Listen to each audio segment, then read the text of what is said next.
તારીખ 10/5 રોજના કવાટીબાગ ખાતે જે જોઈન્ટ ટ્રેન ખાતે અકસ્માત મોત થયેલું, 4 વર્ષની જે બાળકી છે દુઃખદ અવસાન થયું છે તે બાબતે એક એડી દાખલ કરવામાં આવી છે. એ એડીની આગળની તપાસ સયાજીગંજ પોલીસ સ્ટેશન કરી રહી છે.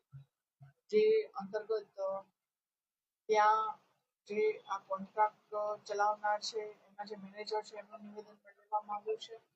સીસીટીવી ફૂટેજ પણ જોવામાં આવ્યા છે.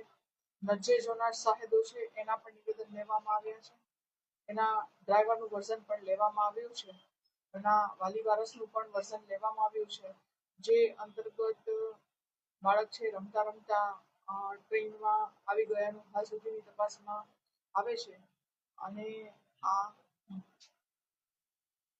વિષય એવો પણ આવે છે ડ્રાઈવર જોડે લાયસન્સ નથી અને જે ગેમ ઝોન રાજકોટ બની એના પછી નવા નિયમો પણ બન્યા હતા.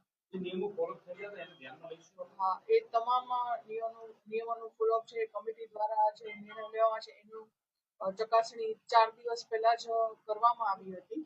અને આ જે ડ્રાઈવર પાસે લાયસન્સ છે કે કેમ એ અંતર્ગત આરટીઓ પાસેથી માહિતી માંગતા આરટીઓ જણાવે છે આ છે આરટીઓ રજિસ્ટર્ડ વેહિકલ ન હોય એમાં એચએમવી કે એલએમવી ની જરૂરિયાતનો વિષય નથી. એટલે આ જોઈ ટ્રેન ચલાવવા માટે જે બેઝિક તાલીમની જરૂરિયાત છે એના મેનેજર પાસેથી માહિતી લઈ એનો જે થ્રેશોલ્ડ નક્કી છે થ્રેશોલ્ડ મુજબ એમની જે તાલીમ છે એ તાલીમ પામેલો ડ્રાઈવર છે.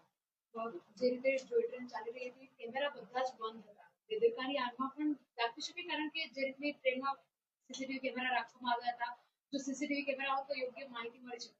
હા, એ તપાસનો વિષય ચાલુ છે. આપણે શું દાખલ કર્યું? એડી દાખલ કરેલી છે.